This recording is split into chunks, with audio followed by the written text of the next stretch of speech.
Blog Talk Radio. And good evening, everybody, and thank you for calling King Jordan Radio, where tonight we have a very special guest in anxiety recovery, and I am talking about Charles.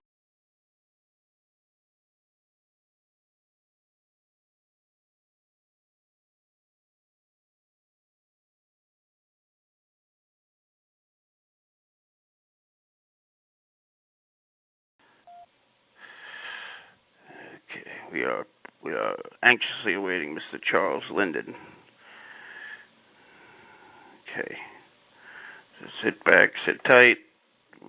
Might have to wait a few minutes, albeit. The Linden method is very good, and definitely good stuff. Okay. So, I hope that he finds. Yes. Okay, coming up Monday will be.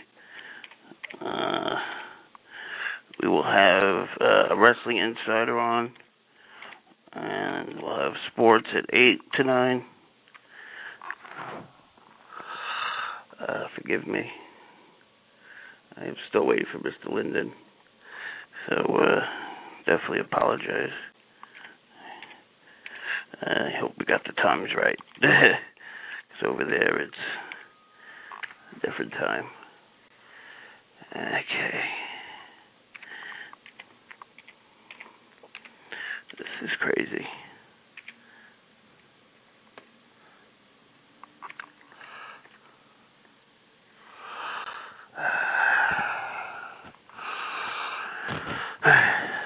Okay.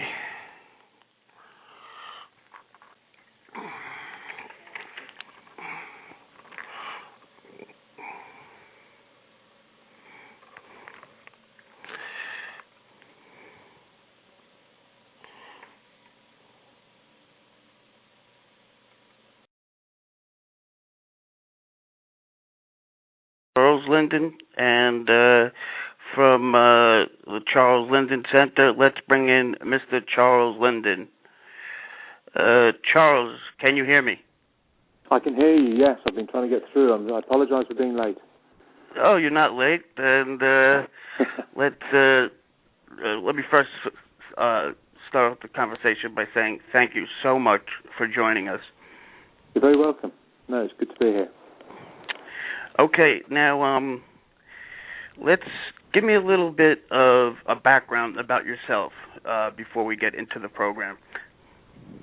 Okay, well, I'm an ex-anxiety sufferer.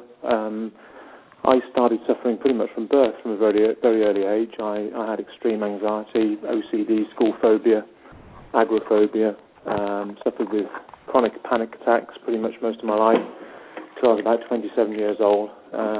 It kind of escalated in my teens and fluctuated throughout my life.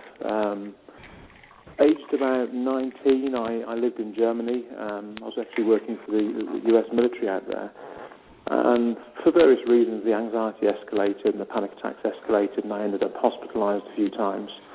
And this resulted eventually in me moving back to England and visiting doctors who gave me inappropriate medications in high doses, who sent me for all kinds of psychotherapeutic therapies, which were completely ineffectual. And this went on really until I was about 26, 27, when I was in a very poor state. I was massively overweight. I did no exercise. I had 8 to 10 panic attacks a day. I was suffering from agoraphobia, severe agoraphobia, that meant at certain times of those What is years, agoraphobia to the listeners? Agoraphobia, can you explain what that is? It actually means fear of open spaces or fear of the marketplace, but actually it's probably a misnomer, because the truth is that it can manifest in a variety of ways. And most agoraphobia sufferers suffer with high anxiety and panic attacks, and for that reason, fear moving away from a place or person of safety. And that's exactly how I felt. I felt that if I even left the room at some points during my condition, that I would experience massively high levels of anxiety and panic attacks. And it escalated. Yes, when you were going through this, did you realize that, there's something wrong? Were you like me, like, what the heck's going on here? Like, you questioning yourself? Yeah, I mean, obviously early on in my life, I had no benchmark to work against, so I really didn't know that that other people or my peers felt any different. I assumed that every young person, even as young as 6 and 7, had these strange thoughts, lay in bed at night, it was normal, and sweating. Yeah, I thought it was normal, and I had no reason to believe it otherwise. And it was only when I started to socialise or become more social as I grew older that I realised that other people didn't suffer from these things, and it became most apparent at school. But, it wasn't really until my late teens that I fully understood that I had an anxiety disorder. Right. And was there anything that would trigger it? Like, was there any person, people, school, anything like that would add to the attacks? It changed. As I was in my younger years, it was separation anxiety. Being away from people of safety. Either my grandparents or my parents. And as I got older, it became more focused on being distant from people who could help me if I were to feel unwell or if I had a panic attack. But those sort of feelings and those emotions changed constantly throughout my panic and anxiety years, really, for 27 years. So there weren't any specific catalysts. I mean, I knew that I was a sensitive soul. I knew that, like all anxiety sufferers, that if I was put in positions where, in stressful situations, for example, where I had to speak in public or where I had to perform, it would definitely embellish the anxious feelings. I'd feel dramatically more anxious, but generally it fluctuated. And sometimes, I say to some of my clients now, sometimes I would have a panic attack from a strong ray of sunshine hitting my face, and other times it could be a bump in the road when I'm driving, but then at other times it could be something somebody says to me, you don't look very well today, for example, and I'd go into a full-blown panic attack because my brain would immediately read that as meaning that there was something wrong with me, that I was looking ill in some way and therefore was ill. And so, yeah, massive variety of catalysts over the years. Yeah, and I'll just share a story with me. Somebody looked at me in a strange way. This is back when I was in junior high school. And I was convinced that that person was going to kill me. And yeah. I knew subconsciously that he couldn't kill me. He didn't do anything. But there was something that just told me he's going to kill me, no matter what I did or said. So can you relate to this? I can. Because, people with high anxiety are they're seeking out the true catalyst for anxiety. In other words, they're looking for threat. And that's what the fight or flight response does. It prepares you to either flee from or fight a threat. So although your anxiety levels are high and all of your senses are working together to gather data about your environment, and it happens your data was being gathered about this young person, and as soon as your subconscious received that data, it said, what in this given situation, what could be the worst possible outcome? What is the catastrophic consequence of this situation? And it presented a scenario to you, which was, this guy could kill me. And so because your brain doesn't have language, your subconscious doesn't have language. Your conscious mind has language, and that's how we communicate. Your subconscious would be asking these questions, presenting these scenarios to you, and you would be putting language to them, and the language would be, I feel like this guy wants to kill me. Oh, no question about it. I mean, my mom, I lived in New York, and I still do, but my mom would have to tell me, look, Jordan, we're going to Florida. And as soon as she gave me that information that I'm going to Florida, I felt better. Because psychologically, I felt like this so-called threat was gone. Yes, absolutely. And I mean, a lot of people do that. You see, that's typical of somebody with high anxiety, because all of their behaviours are for safety seeking. And it doesn't matter what it is, whether you're an anxious person who, your partner might say, come on, let's go to the cinema tonight. And immediately an anxious person will think, well, if I go to the cinema and I have a panic attack, what if I'm sat in the middle of a row and I can't get out and I have a panic attack and everybody's looking at me, or I collapse? You know, they're looking for the most catastrophic outcome. So all the time, what people do with high anxiety conditions is they look for ways to manipulate their environment, to manipulate the people around them, to keep themselves safe. So they end up reducing their socialising. They don't go out as much, and when they are out, they always sit near the exit so they can make a quick exit if they need to. It's all about safety seeking. It's all about that sort of hedgehog rolling into a ball, self-protection, and that's what the mechanism's for. You know, it's there to keep us safe when there is real threat present. But unfortunately, in anxiety disorders, there is no real threat. It's perceived threat. It's false fear, if you like. But right. The physical response is the same. Right. So you're back to your stories. You're in your 20s, right? So what led you to what ultimately became the Charles Linden method? What prompted you to get the ball rolling, if you will? Well, I'm one of those stubborn souls, to be honest with you, Jordan. I'm one of those guys that, you know, I was when I was at school, I wanted to be a surgeon. I lived for medicine. I worked in a hospital when I was about 13, and it was my mum was a nurse, and then a nurse practitioner, and then a surgery nurse, and it was my dream to help people. And you know, I always had that kind of. I had ADD at school. I had attention deficit disorder at school, which was actually diagnosed in adulthood. But I always had that very analytical brain. I always felt like my ducks were lined up. You know, I could see things clearly. And although the anxiety disorder had disorientated me to an extent during my life, when I reached 26, 27, I was at a stage where my life was so cocooned by the anxiety that I had so little going on around me, and I'd controlled my environment so extremely that it was chronic. I mean, I was in a really poor state, and nobody knew what to do with me. So I suddenly made the decision, you know, age 27, that I could either, you know, I was too scared to live and I was too scared to die. You know, that's the truth of it.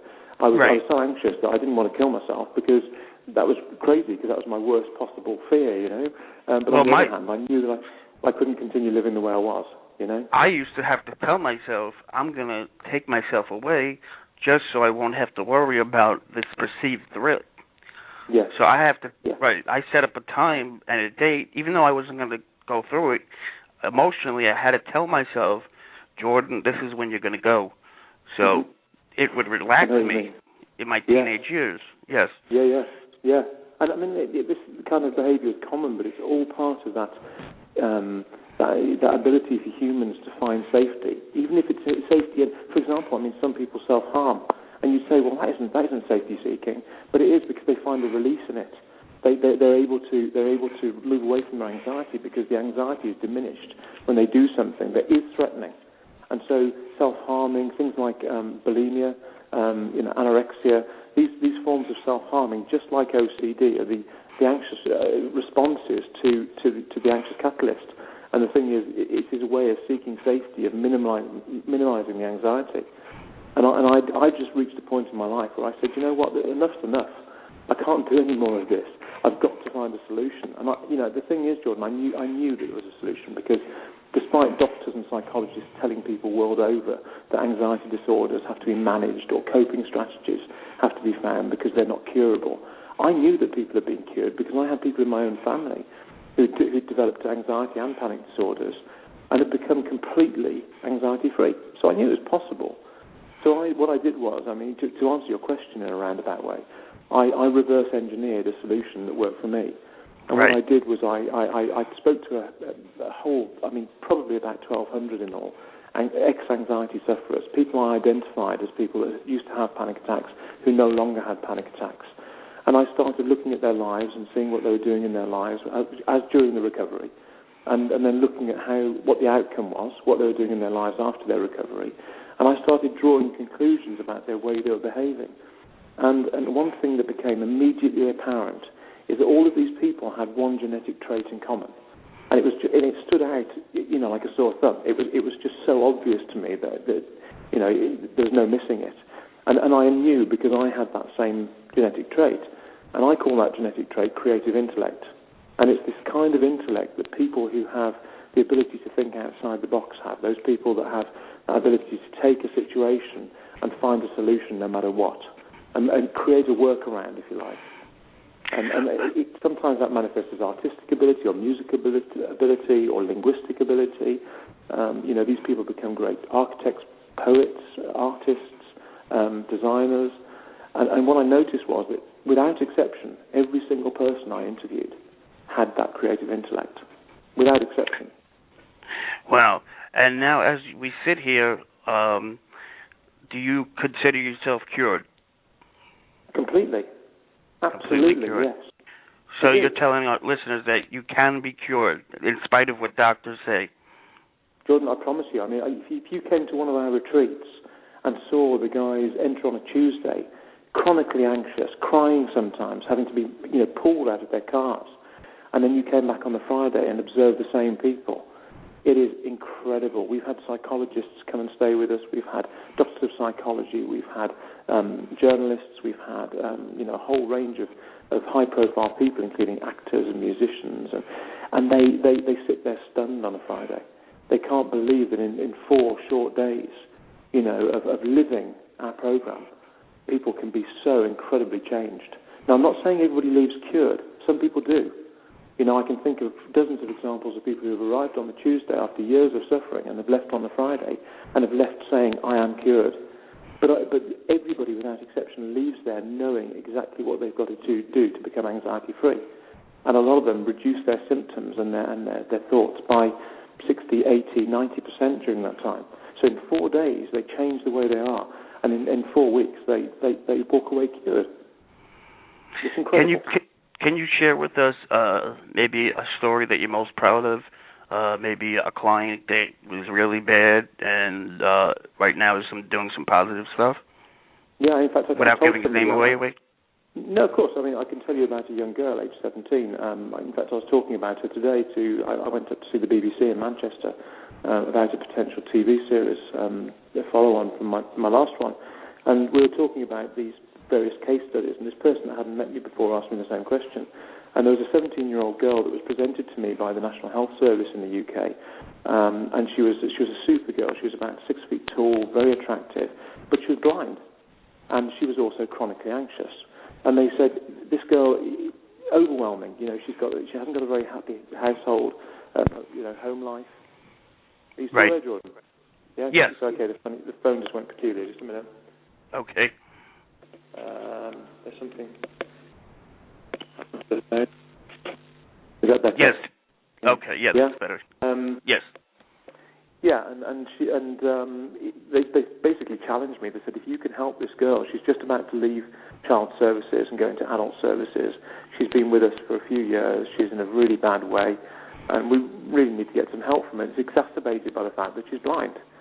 So her name was Olivia, and I went to see her for 1 hour, and we walked around the park, and she was on my arm walking around the park, and we were just chatting about how she felt and her experiences in life. And I said, look, I'm going to leave this with you overnight. We've had a chat. We've talked about your anxiety. Are you free tomorrow to talk? So I saw her again the next day. And during that meeting, her dad came with her to the meeting, and we sat and we talked for a while. And I said, Olivia, tell me, can you see me?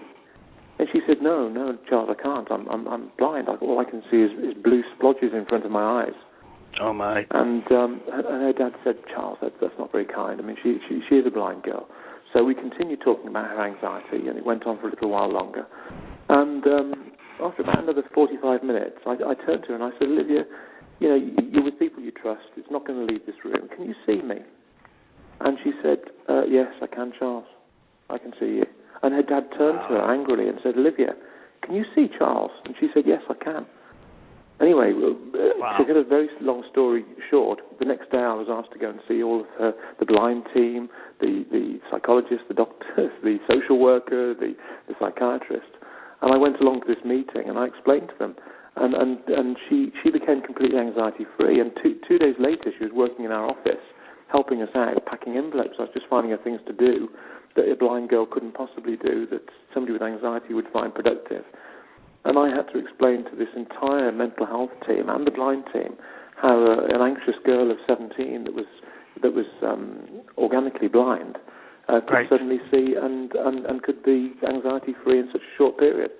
And they were just overwhelmed. And as a result of that, we did a test case with another 4 young people, and we cured them as well. And it's, that's one of many examples I could give you where in a very short period, somebody with chronic anxiety to the point where they chose not to see because it was easier to become dependent from being blind than it was to live a life, had used that tool and convinced even doctors, eye doctors, that she couldn't see. And that kind of thing happens all the time. Wow, that's an amazing story. I wanted to get into your thoughts and feelings on medication for anxiety. Okay. What's your opinion on that? It's really difficult for me because I'm not a medic, and I never claim to make any statements about the use of chemicals in anxiety disorders. But from my personal experience as an ex-sufferer, and also my personal experience having helped so many people, we've helped 155,000 people now worldwide, 70,000 of which are in the US and Canada. So we've helped a lot of people, and we have a lot of data. Myself and my team, my support team are qualified psychologists and psychotherapists, and those sort of qualifications don't really matter in this because they provide support to my program structure. But as I say, we've gathered a lot of data, and what I have to say is that, most of these medications have been developed for other uses. They're either antidepressants or sedatives, and the problem is that none of them hit the spot. The problem is that, anxiety disorders are emotional conditions. That anxiety is an emotion. It's not a mental illness. And just because you've got too much of the emotion of fear or anxiety doesn't mean you're ill any more than, laughing too much or being too happy would mean that you're ill, or, being overjealous means that you're ill. It's just another emotion. It's just that it manifests so physically, so negatively physically, that people perceive it as illness, when in fact all it is too much of the emotion of fear. And of course, these medications are developed, for example, as SSRIs, the selective serotonin reuptake inhibitors. They prevent the brain from reabsorbing serotonin, so they keep you happier. And in depressive disorders, of course, that's of great benefit, therapeutically. But in an anxiety disorder, the maximum effect really that you can expect, from my perspective and the experiences I've had, is that they would, suppress or have a soporific effect. So they put like putting a cork in a bottle. They would suppress the anxious feelings, but they don't have any therapeutic effect on the core issue. And that core issue is the elevated anxiety. And that there hasn't been a drug developed that can seek out those reactions in the brain and the neural pathways in the brain, the physical wiring that cause an anxiety disorder, and neutralize them or render them obsolete in some way. It's just not possible.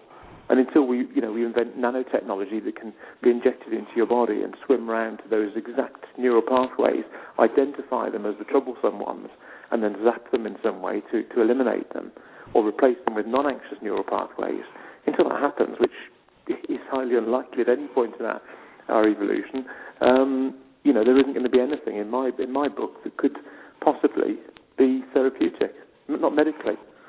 And so my feeling is that they're problematic, and most people that are on them when they come to us go through the curative process, they become cured, and then they reduce their dose, come off them with no ill effect. But certainly when they're on them, I've never experienced what you'd call a recovery solely due to the use of an anxiolytic drug or a benzodiazepine or whatever.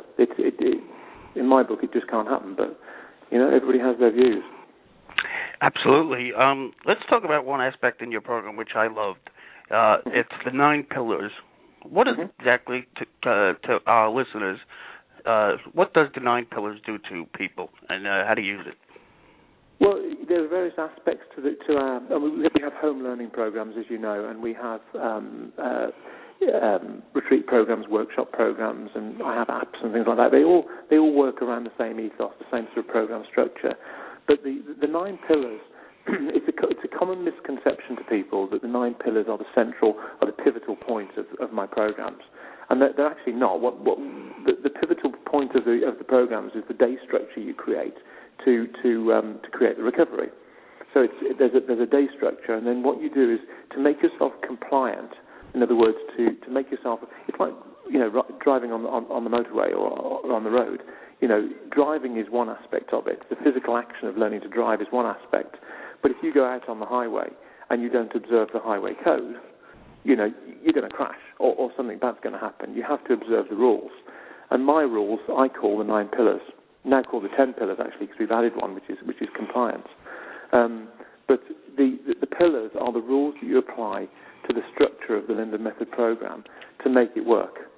Because the process outlined in the Linden Method program is if you like, the antidote to high anxiety, in that you can call it what you like. I call it the Linden Method program for, because that's what I called it at the time, 14 years ago. But it isn't that the Linden Method program is the solution.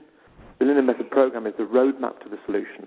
And as far as I know, it's the only program that actually shows people how to reverse the formation of anxiety in their brain. In other words, how to do those things that feed the correct data down the nerves or up the nerves into the brain in order to make the changes that bring about recovery. And there is no fast tracking of this. This is what you have to go through. Every single recovered anxiety sufferer in the world, whether they've done my program or not, or whether it's just been a happy sort of coincidence that their life circumstances have come together to create a recovery. Whatever they've done, they have done what is outlined in my program. Because without doing that, you can't become anxiety-free. These changes have to happen. And all my program does is force them to happen. And the 9 or 10 pillars now are the rules you apply to the structure of the program to make it work. And that's it. It's really simple. We have kids of 7 doing it, so it's very, very simple. Is it true that people could call in, like if they're a part of the Linden Method, they could get 24-hour care? Yeah, in terms of like calling for help? Of course, yeah. I mean, we're not a helpline. Don't get the wrong idea, Jordan. Right. In fact, we discourage that because what anxiety sufferers need to do is get the correct advice and the correct support at the correct time. So what we don't do is encourage people to phone up and use it as a crisis line, because if you do that, they're not supporting their recovery, they're supporting their anxiety. Because as soon as they start vocalizing how they feel and constantly talking and using people as a crutch, they're doing that safety-seeking behavior, and that's not productive. What we try to do is encourage a recovery, a fast recovery, and so we structure it in the way that people get what they need when they need it, and they get the support, advice, and reassurance, but they get it in a very structured way that enables them to get the advice they need when they need it, but that doesn't support the anxiety or their anxious habits. So we're very, very specific about what kind of support they receive. But when you buy into the Linden Method program, the printed pack, by the way, is $177, and in that you get all the materials you need, but then you also get 12 months support from our qualified team. And the support that you're talking about is the support that's given by email and telephone. And what we do is we provide telephone support during business hours. Okay, it's UK business hours, but you can phone up and say, look, I've got this feeling of a lump in my throat, and I don't know what it is, and it's worrying me. Oh, yeah, and then my staff will explain that it's globus hystericus, and it's normal in anxiety disorders, and that it can be ignored, and that you just have to move forward with the program. Or it might be, I feel dizzy when I do presentations at work. There could be some practical advice. There could be some advice about physiological symptoms. But it's all born of the experience of my staff. But what we do also provide is email support, so people can email at any time, day and night, and my staff monitor those emails throughout the day and night, and they respond as quickly as they can so that people get the advice they need. But if somebody phones up saying, I'm having a panic attack, talk me down, right, that's not the kind of advice we give.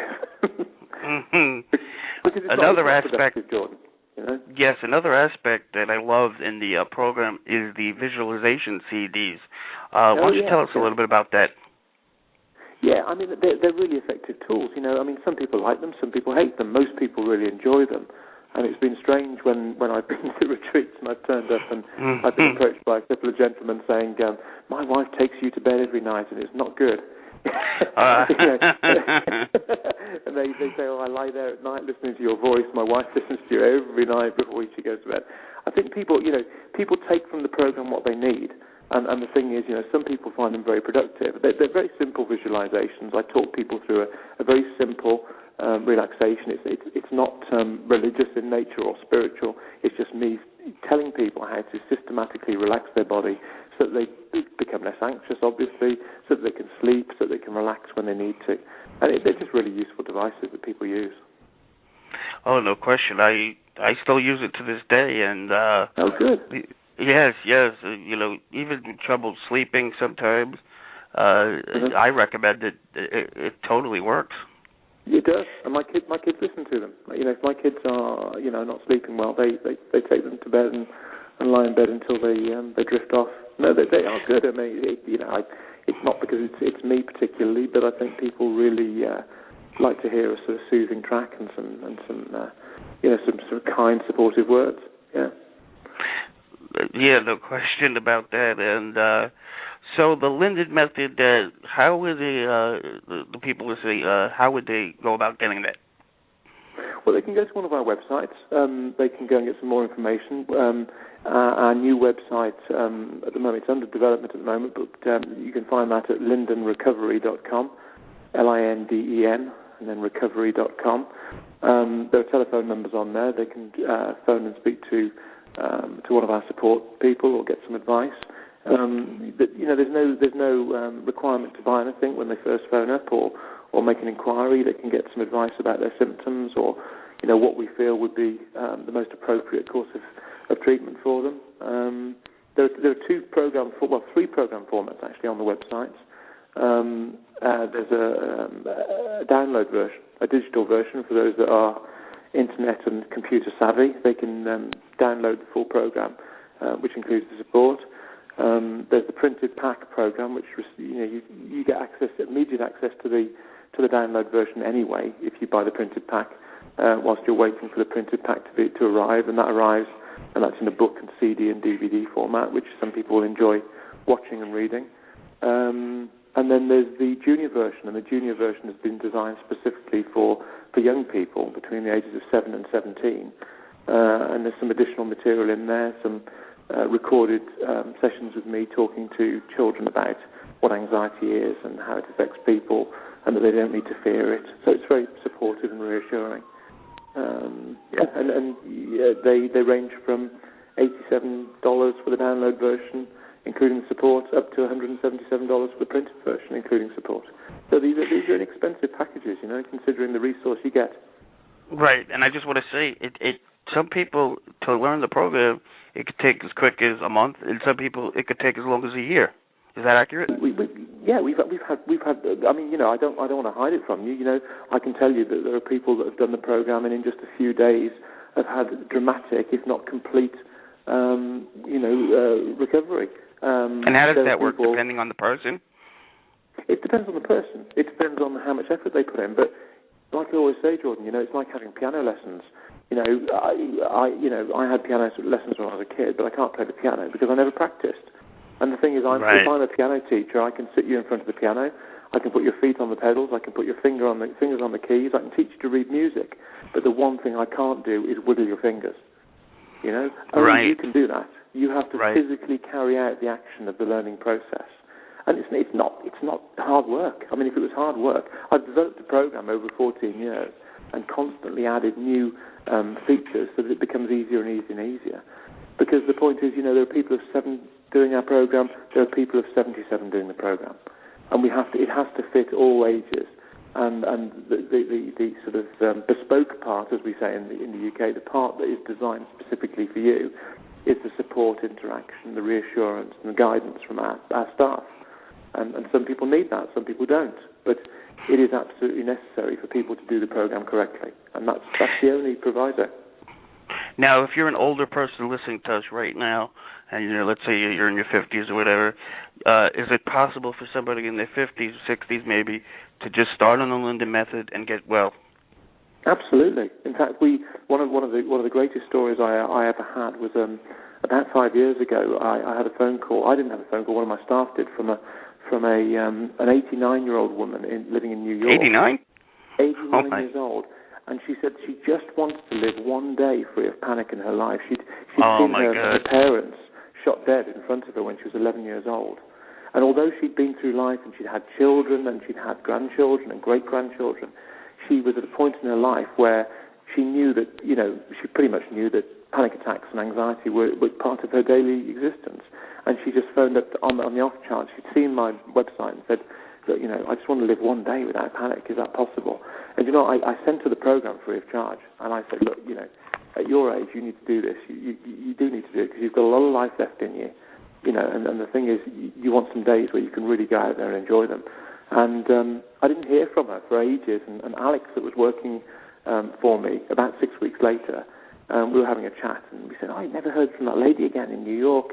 And she said, no. And then, strangely, 10 minutes later, the phone rang, and it was this woman.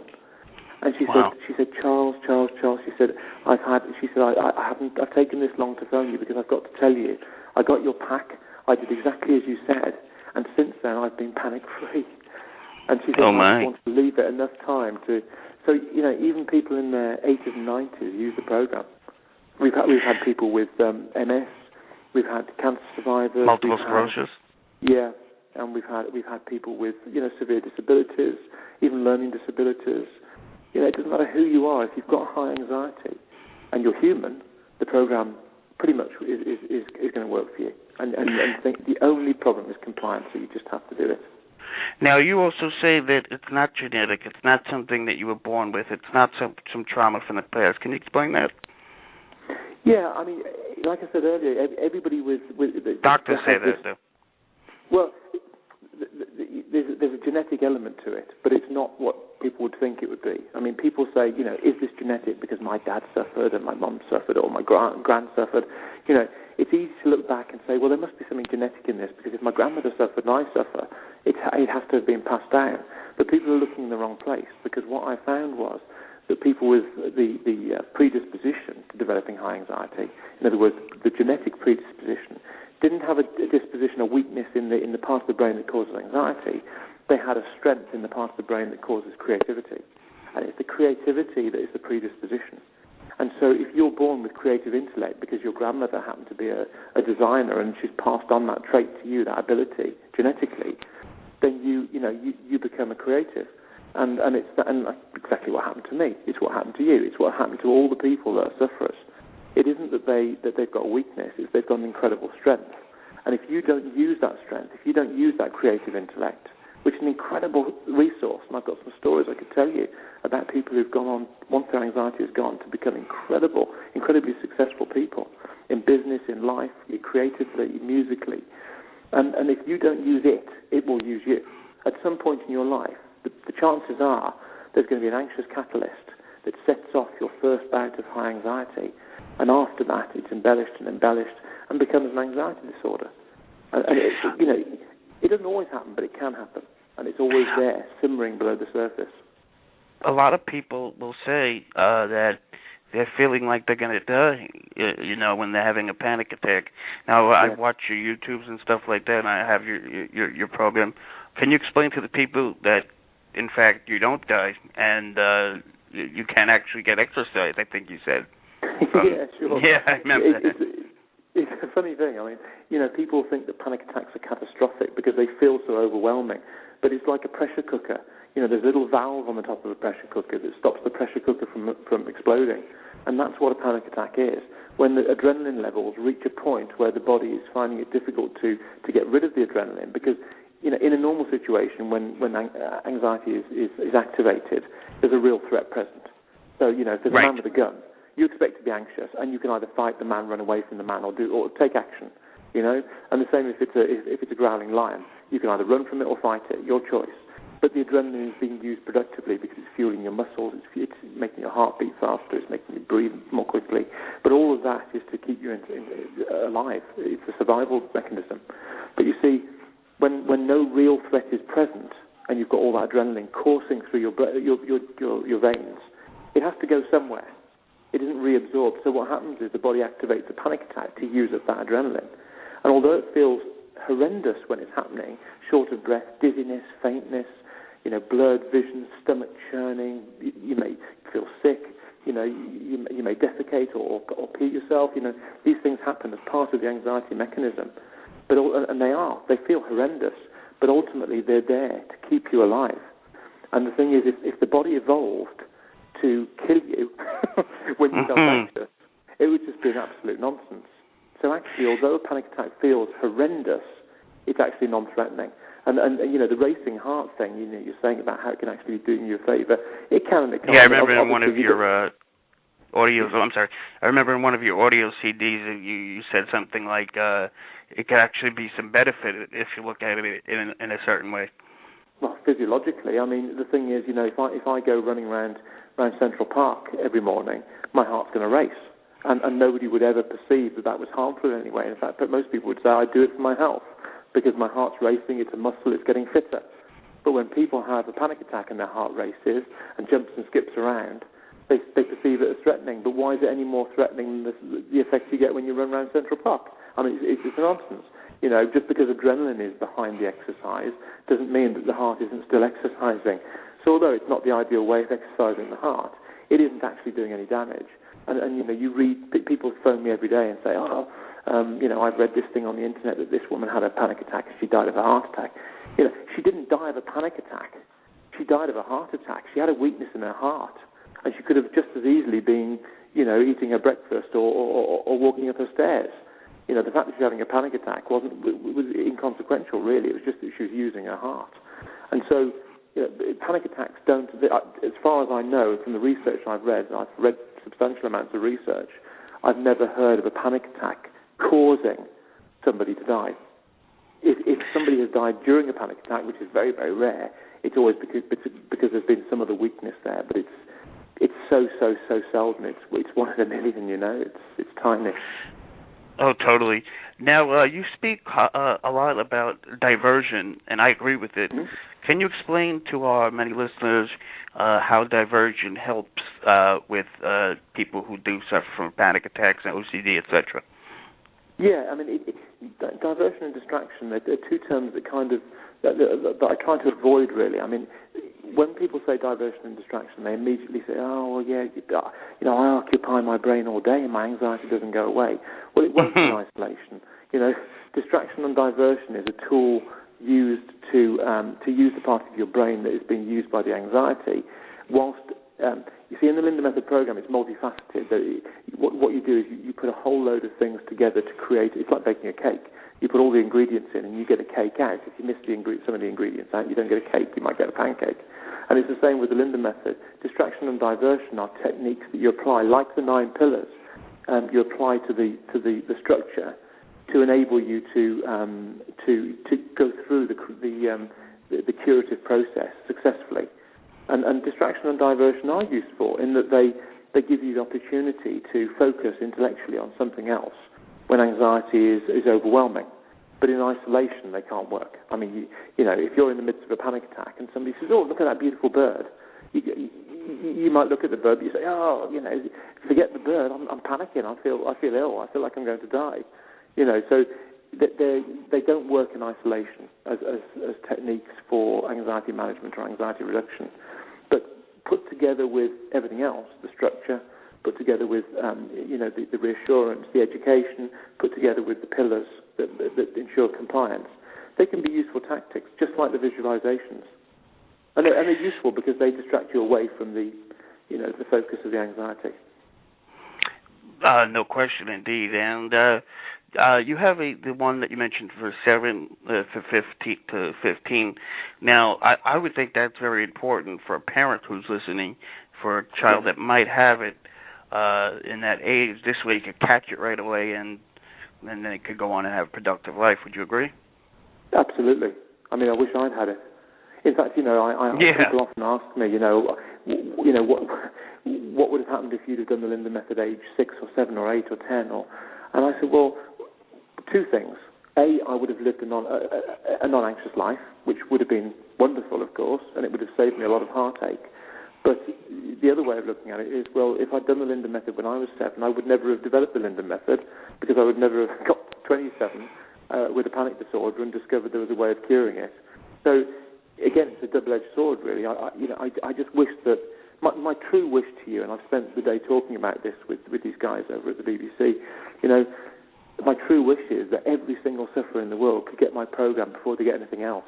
Because if they did, I believe that, a huge proportion of them would immediately find great relief and recovery, and they wouldn't have to be led down this blind pathway of being pushed from pillar to post by various people saying, well, we're not sure we can help you, try this, try that. Because there are tens of millions of people. I mean, I think there are, my estimate is 60 million people in Europe and the US alone suffering from this chronic pandemic. I mean, it is a pandemic. There are billions of people worldwide suffering from anxiety disorders. And not only do they suffer personally, but their families suffer, their careers suffer, their financial circumstances suffer, the health services suffer. I mean, ambulance call-outs for panic disorder, certainly in the UK, are incredibly draining on resources. Every single area, talking millions of pounds in a very small area in wasted, hospitalisation and ambulance call-outs for people with panic attacks. So socially and economically, not only personally, but socially and economically, I think that anxiety disorders are probably one of the most negatively impacting health-related conditions in the world. And without them, the world would be a completely different place. And I believe, my program plays a part in that. And if the success of my program is truly what I see it to be and what my staff experience and what my clients experience, which is fact as far as I'm concerned, it's just my job to prove it to other people, then I truly believe that everybody should have this program. And I'm just sad that everybody doesn't get the program. Right. Now, you also speak about... I haven't put the price of the program up for 9 years. Not because I'm a bad businessman, but purely because I know what it's like to be an anxious person, not to be able to work, not be able to have the financial resources. So we've always kept the price at the same price so that it could be affordable to people, and that's my dream, to keep it at the same price but have more people use it, and then to make it cheaper if possible, to make it less expensive, so that more people. Right. You have a whole staff though that you have to take care of. You have a whole, there's a lot of things that go into play with you. Right. Now, you don't like to say disorder when it comes to obsessive-compulsive disorder. You have a problem with that, right? I have a problem with naming any of these so-called anxiety disorders, whether it be obsessive-compulsive disorder or agoraphobia. Can you share us your thoughts about why you have a problem with the disorder name? Generally because the word disorder, it implies illness. And the thing is, high anxiety conditions, as I prefer to call them, aren't illnesses. They're behavioural conditions. They are emotional conditions. But they're not disorders. Disorder, usually means that there's something gone wrong. So it usually means that there's a physical injury, or alternatively, some kind of chemical imbalance. And that's not what this is. This isn't about chemical imbalance. It's about too much of the emotion of fear. And that's come about because of creative intellect. That hasn't come about because of illness. And so, I don't like these categorizing. Yes. A lot of people will say, I'm OCD. I'm agoraphobic. Right, I'm OCD. And it's a nonsense, because OCD is no different to agoraphobia or to any phobia, because, the what-if thoughts, these risk assessments that anxious people do. What if I collapse? What if I die? What if I drive there and have a panic attack? What if I can't get out of the row in the cinema? What if I have a panic attack when I'm having my hair done? These thoughts, all of these risk assessments. That what-if thought is always there. Yeah, it's always there. And the what-if thought, whether it drives the thought, what if I'm in my car on the highway and I have a panic attack? Or what if I'm away from home and I have a panic attack, which is agoraphobia? Or whether they say, what if I don't turn the light switch on and off? Or what if I don't organise the drawers in my closet? Or what if I leave the gas on, which is OCD? Regardless of what the subject matter is, it's still a what-if thought. It's just being applied to different things. So agoraphobia and OCD are no different. Panic disorder, agoraphobia, even post-traumatic stress disorder, what some people call shell shock. It's an anxiety disorder. And it's attached to an experience, but it's still an anxiety disorder. I know somebody, I won't mention his name, that does not go out of the house. He's agoraphobia. He's on some mild medication. He swears that he doesn't want to entertain any thoughts of anything because he feels, this person, that there's no hope. If he's listening, what would you say to this person? Oh, well, immediately, the first thing I say is there absolutely is hope. And just because your experience so far has been that you've been let down by whoever it is that's been put aside to help you, doesn't mean that there isn't a solution out there. I mean, from my personal experience, I was literally room-bound. In fact, I sat wrapped in a blanket by a radiator in my living room for about 3 months. And my girlfriend at the time, who's now my wife, used to come home from work, drive 7 miles home at lunchtime to pick me up. Wow. And literally walk me to the toilet so I could pee, and then walk me back and sit me by the radiator, and I'd carry on watching television. I was too frightened to move. I genuinely believed, I was that agoraphobic, that I genuinely believed that if I moved, I would die or something chronic would happen to me. And just a few weeks later, I was out and about and working again. And, after 27 years of suffering, and I've seen hundreds, thousands, in fact tens of thousands of cases that have been exactly the same. People with chronic anxiety, agoraphobia, panic disorder, PTSD, OCD, Puro, which is the what-if thoughts, these inappropriate thoughts about, aggression or sexual thoughts or sometimes homosexual thoughts. All of this, it just disintegrates as soon as you get rid of the anxiety disorder. So there is always hope. Absolutely. Now, what about the anxiety, like if you're about to go on a stage? I work in the entertainment field, and sometimes I get some anxious prior to the, sometimes I was a little anxious. Not that bad, but right before I was talking to you. Because, I wanted to get this show right. I wanted everything to go right. But, what about that type? Like, there's a lot of actresses and there's musicians like Amy Winehouse. I'll use her as an example. They take these drugs, and I think they take it because they're very overwhelmed with the paparazzi and things like that. Yeah. Do you think that your program might save a life like that? Absolutely, yeah. I mean, I help a lot of people. I mean, talking about Amy Winehouse, I help a lot of people, high-profile people. I've helped some very high-profile mainstream actors, musicians, people who are television presenters. And sometimes you can't believe how chronically anxious they are. But as soon as they step on the stage, their anxiety seems to disintegrate because they're doing their thing. Right. They're in their zone then. But the build-up to it, obviously, is anxiety-provoking. But, yeah, I mean, we've helped people that have been CEOs of big companies, international companies. I think what you have to understand is anxiety. And, if you are inappropriate anxiety-free, in other words, if you don't have an anxiety disorder, you're always going to have anxiety because anxiety is a natural human emotion, and without it, we're not safe.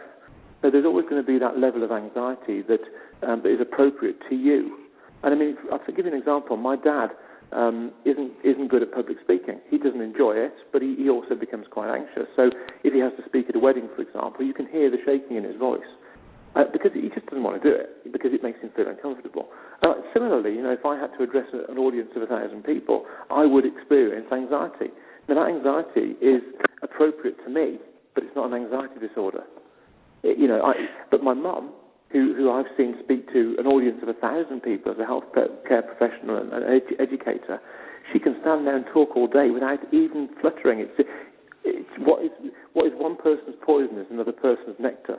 And the thing is, you have to understand we're all different. But people who've got an anxiety disorder, who do those jobs, and I'm helping a very, very high-profile actor at the moment, who's really struggled with this. The point is, once their anxiety disorder has gone, they're back to their normal preset human anxiety level that is appropriate to them, that they've had since birth.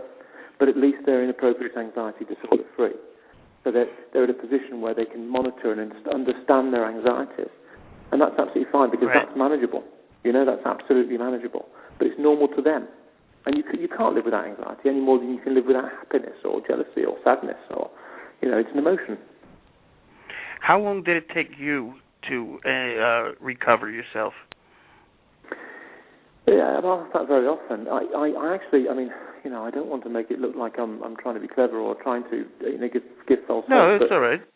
It's very difficult for me because you have to imagine that I developed my program myself in my head. So Right. It was already in there. I just needed to it's like a dot-to-dot drawing. I just had to join the dots. And that's what I did in my head. So it was already implanted in my brain. So the effect on me was almost immediate in that my panic attacks literally stopped in one day.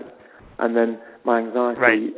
over a week to 7 days, 7 days to 8 days, my agoraphobia receded completely. In fact, in the program, I give a recording. I call it Journey Out of Agoraphobia. And it's a really helpful device for people because I recorded myself on a daily basis for 5 days as I worked through my issues with travelling away from home. And so that's the format of my program, the journey, and you get that free when you do the Linden method. It's really, really useful for people. So I think if you're saying when was I completely inappropriate anxiety free, I would say 3 weeks. That's when 3 weeks. I think the physiological symptoms and the psychological element of the disorder or the condition disappeared in 3 weeks. And I never had inappropriate anxiety again. And I mean, this is the experience of a predominant number of the clients. But it's all about compliance, and it's achievable. As I said to you, people come to the retreat, and in 4 days they're changed people.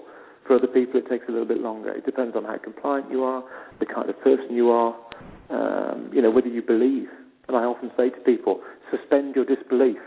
You may be sat there now through all your life experiences saying, this Charles Linden guy, I hear what he's saying, but is this true? This sounds too good to believe. And I just say, I tell you what, just hang your disbelief on a peg and walk away from it like a winter coat and allow it to sit there until you've actually done the program. Then come back and decide whether you need the coat back on. Because the truth is, if you go away and do it, if you walk the walk, and you're human and you've got a high anxiety condition, it really can't fail. We've never seen it fail if people comply and do it. It's that simple. Right. It's about taking time and doing the work. I believe so. Jordan, you know what? I'm not trying to sell anything to people. I just want people to get well. And I just, my wife and I, Beth and I, live this. We live it every day, 7 days a week. And all I want is for people to recover. And in fact, just recently, if you go to lindenrecovery.com and go to, I think it's the second menu item, you'll see webinars. And what I do every Thursday at 5 p.m. UK time, which obviously depending on where you are in the States is a different time, but certainly within your waking day, you can go and tune in, and for an hour you can interact live with me and leave messages for me. And as you type the chat, I read it and I answer your questions. And I don't do that for my health. I certainly don't do it for money because I don't get anything from it. I do it because I know that interaction for some people is absolutely integral to their recovery. And I offer it as a free service because I know that when I tell people how I feel and when they see the passion about my responses, I know that people take it on board and they do suspend their disbelief. And they do just then do it. Oh, no question. And like I told you in the message, I did buy the thing back in 2008, and it has helped me immensely. And I want to thank you. And, I have an aunt in Florida. In those visualization CDs, she sleeps with them every night. Really? Yes. Yeah. And but it's good. It took... But, if you're not recovered, then you need to recover. Yeah, I say this to everybody. If they say, I feel substantially better, I've been doing it for a couple of years and I feel so much better, that's great. I'm really happy. But ultimately, we can get you recovered. You've just got to be more compliant, and you've got to contact us. That's what we're there for. And sometimes people will get a hiccup, right? Sometimes people will get... Sure. Can you explain to people what a hiccup is and how your program can help that? Well, things of life happen. You know this. We all experience it. We all experience family matters that can send us off at a tangent, or career issues, or the kids, or somebody's injured, somebody's ill, somebody dies in the family. There's stuff that's going to happen. It's unavoidable in life, and these things are obviously catalysts for high anxiety. And during the recovery process. And it's strange, actually, because my parents said after I recovered, I remember, because I was very, very close to my grandmother, who when I recovered, was in her late 80s. And my mother said to me one day, when Nana Kay dies, we're really worried about you because, you're so close to her, and obviously you've got a history of anxiety, and we know that you're cured now, but, how are you going to respond? And you know what? I was the only person that responded appropriately. Everybody else was in pieces. When she did die, I cried for 5 minutes. And I came to terms with it because there was no bringing her back. And I was the one that was strong, and we've had this happen many times in the family now since then. And every time I'm the stronger one. And I think what recovery does, I know what recovery does, it not only causes you to become anxiety-free, but it also creates what I call a firewall in the brain. It's like antivirus software for your computer, but in your brain.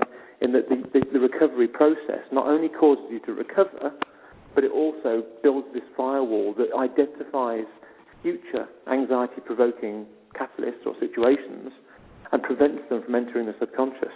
And I've had stuff happen. Jordan, I've been stranded up a mountain at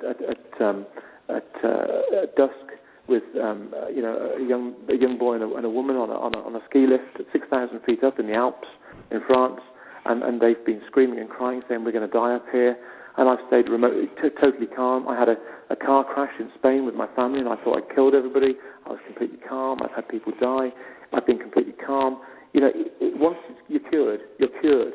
But during that recovery process, sometimes inevitably, there's going to be something, an argument or some kind of life issue that's going to cause you to have one of these hiccups or glimpses, I sometimes call them. And they can cause, a physiological response, an anxiety response, that people recognize as their anxiety disorder. But it's not their anxiety disorder coming back, it's just the anxiety response.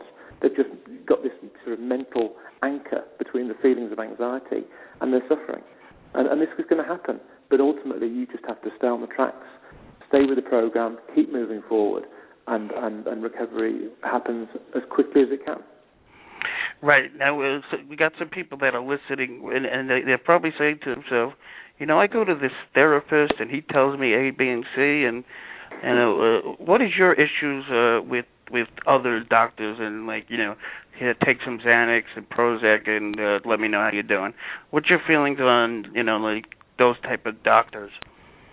Well, I don't want to single people out. This isn't a witch hunt, and no, not at all. There, no matter what their practice is, has good intentions and wants to help people. I think right. Where we're different is that my psychologist. You've been through it yourself. Yeah, exactly. We're all ex-sufferers, so we understand it, from the inside out. So that's a good start. I think having access to tens of thousands of sufferers that we've helped is absolutely vital. I think you have to have, a huge amount of knowledge so that you're never flustered when you're asked a question. Because as soon as you say, if somebody says to you, I've got this issue and it's, I feel this numbness down the right side of my face.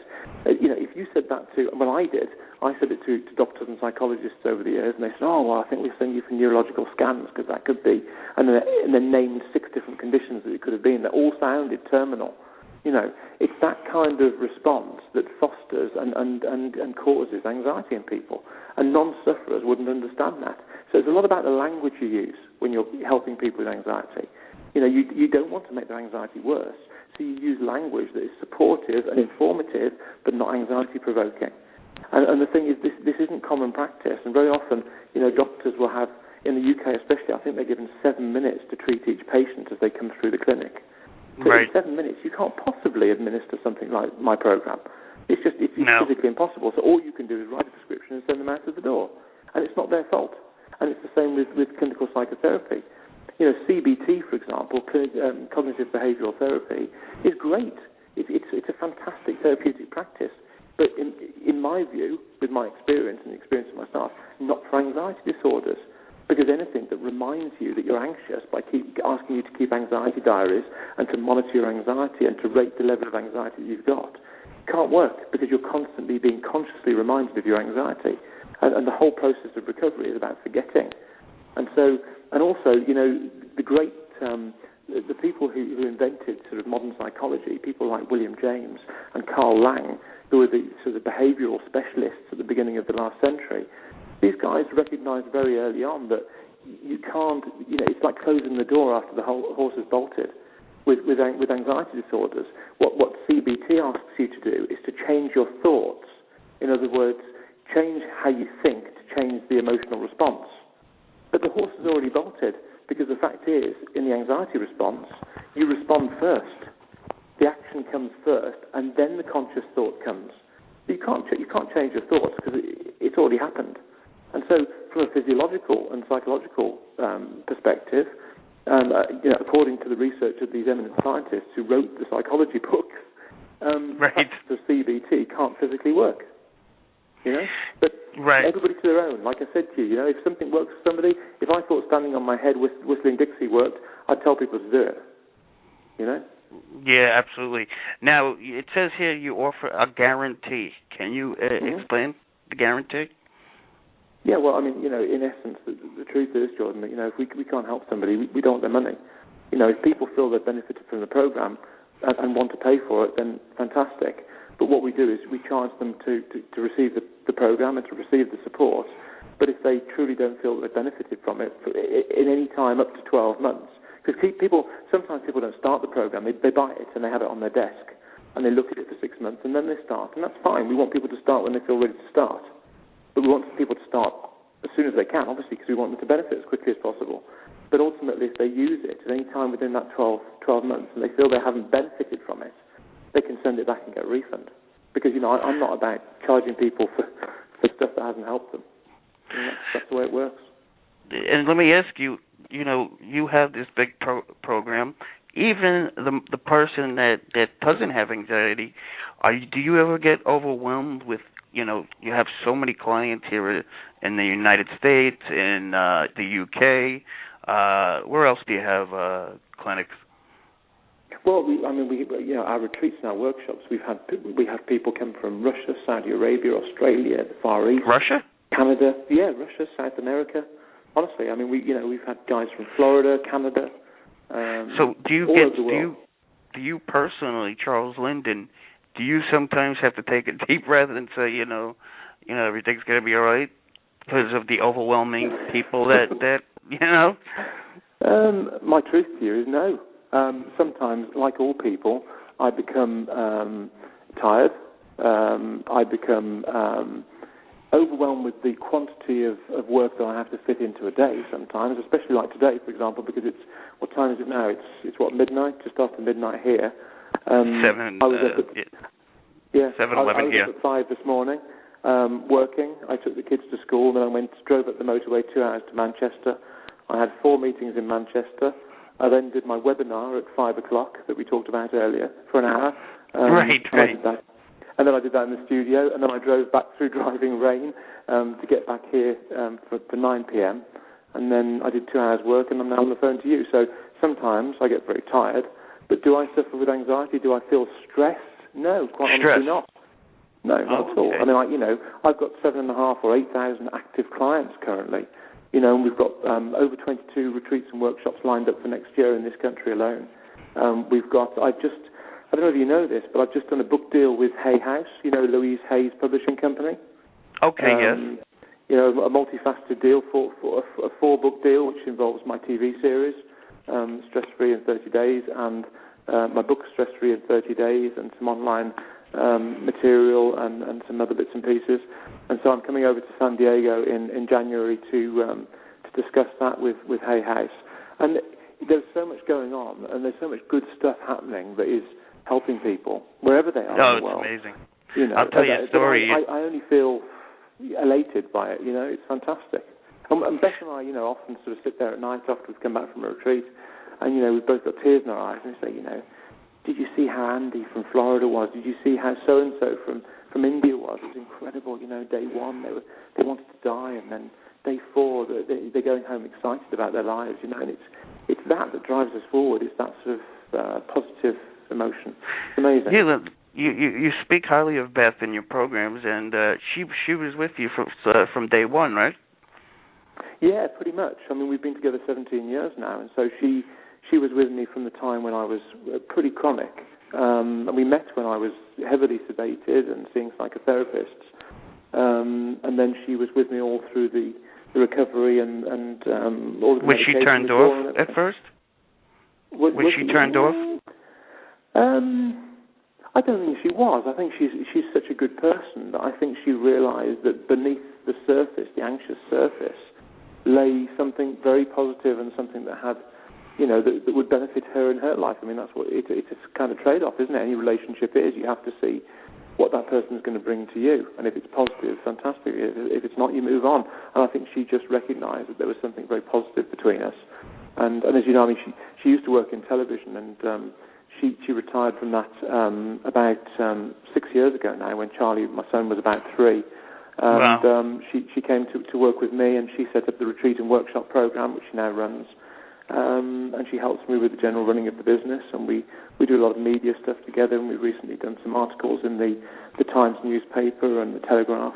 And we're always together, working together to spread the word, and she's just a great person.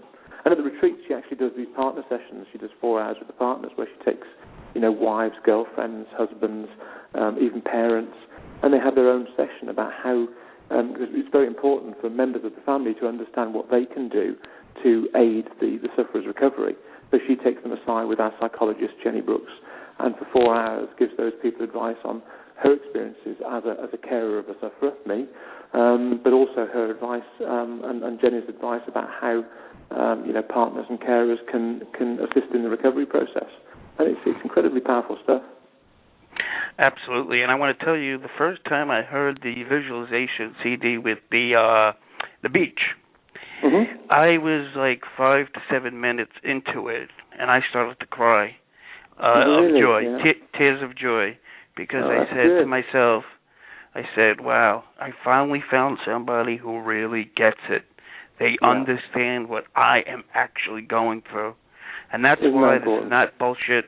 I am not here to, promote things. I'm doing this out of, good intentions to get people better. And that's why I brought you on here. And as I was saying, that visualization CD with the beach, I just felt when, the things that you tell us to do on the CD, it was just so powerful, and you hit a nerve bone in me that was just amazing. Yeah, that's fantastic.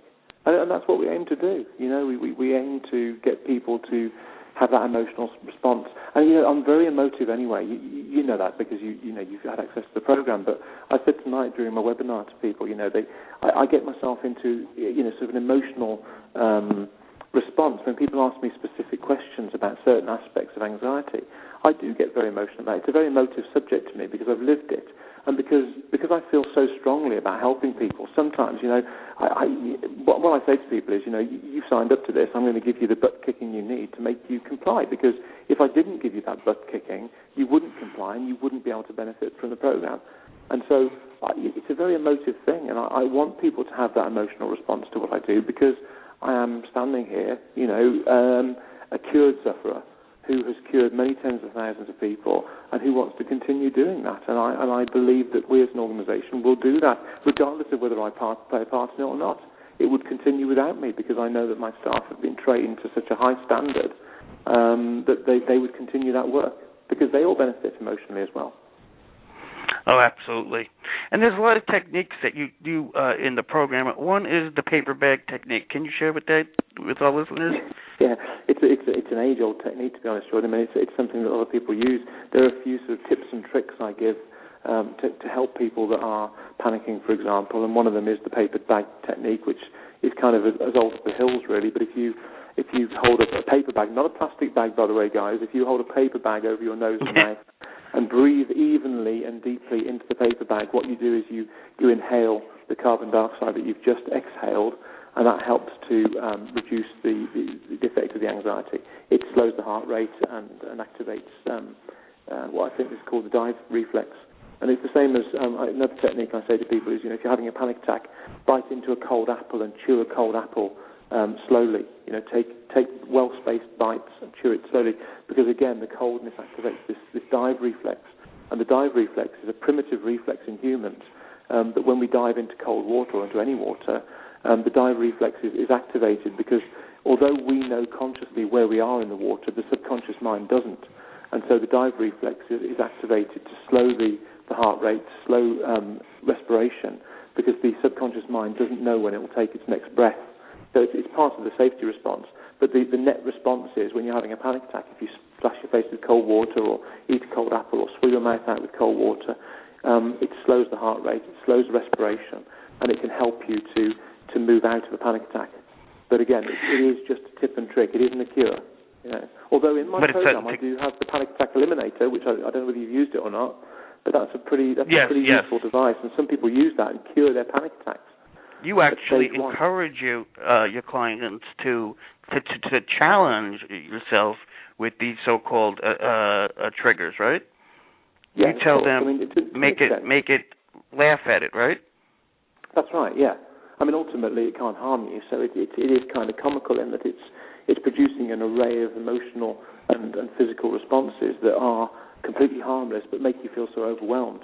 And the thing is, the panic attack eliminator, for example, teaches you how to deactivate the anxiety response by seeing it differently, by moving your... And you know what the strangest thing is, Jordan?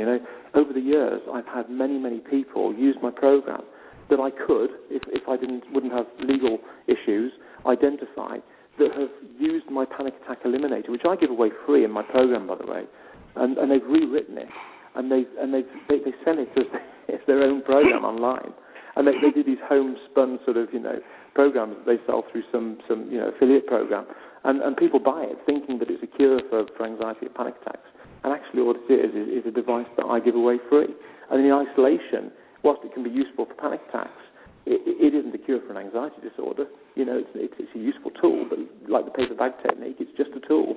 But a lot of people online are selling that device as their own program, and I can identify them as ex-clients. It's quite strange to watch, really.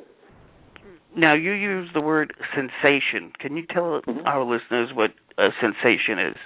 Like you like to call a sensation? Yeah, well, clinically, if you go to a doctor or if you go to a psychologist, they'll talk about symptoms and thoughts. Symptoms are something that are associated with illness, and anxiety disorders aren't illness. They're the emotion of fear. So anything you experience during, elevated emotion of fear isn't a symptom, it's a sensation. So although you may feel scared and frightened, because that's what anxiety is, it's false fear. So anything you experience is a sensation. Anything that is produced physiologically through the nerves is a sensation. Whether it's a tickle, a pain, a numb feeling, it's all sensations. So I don't refer to anything that happens during the anxiety response as a symptom, because as I say, they're not associated with illness. So I tend to refer to them as sensations. So anxiety produces sensations and thoughts, not symptoms and thoughts. You have somebody by the name of Jeremiah Kidd. Gemma Kidd, yeah. Yes, can you explain to our listeners who that is and how it helped her? Gemma Kidd is an angel. Gemma Kidd is an angel. Some of your listeners may be familiar with a supermodel called Jodie Kidd. Okay. They're a very famous family around the world, actually, because they grew up on Barbados, and they're very, very... they've got amazing roots. Their grandfather was one of the founders of Fleet Street, which is the newspaper street in London, and they're a very, very well-respected family.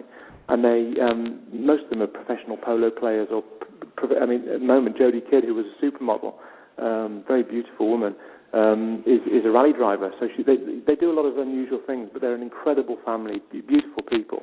And Gemma contacted me because both she and Jodie used the Linden method program to overcome their anxiety and panic attacks. And Gemma and Jodie have both been in many newspapers around the world. In fact, if you Google Gemma Kidd or Jodie Kidd and put it together with my name, Charles Linden, or the Linden method, you'll pull up the stories where they say how the method saved their lives. And Gemma, wow.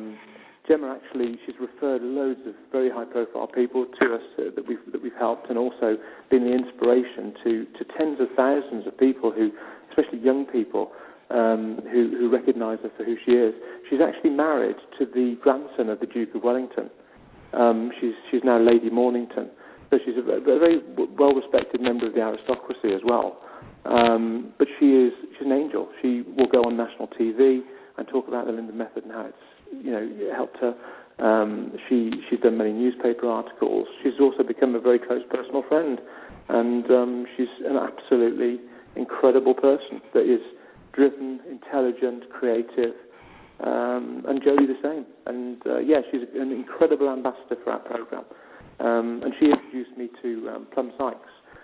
Plum Sykes, your listeners might know, is one of the fashion editors of Vogue USA out there in New York. And she used my program. She was referred to us by Gemma. And she wrote Bergdorf Blondes and a few other best-selling novels. She was there when the Twin Towers disaster happened, and 9/11. She decided to write something uplifting after in the the post 9/11 year to show people that New York was a thriving community and they didn't have to have that negative spin on it, and it was just a very fun city and a lovely city. So she wrote these novels, and then she had children and unfortunately developed anxiety. And she did the program, then she moved on to she actually paid to come to the retreat just so that she could tell people how amazing Tell us the about that program retreat. is. Say again? Tell us about the retreat, what the listeners can expect if they go to one.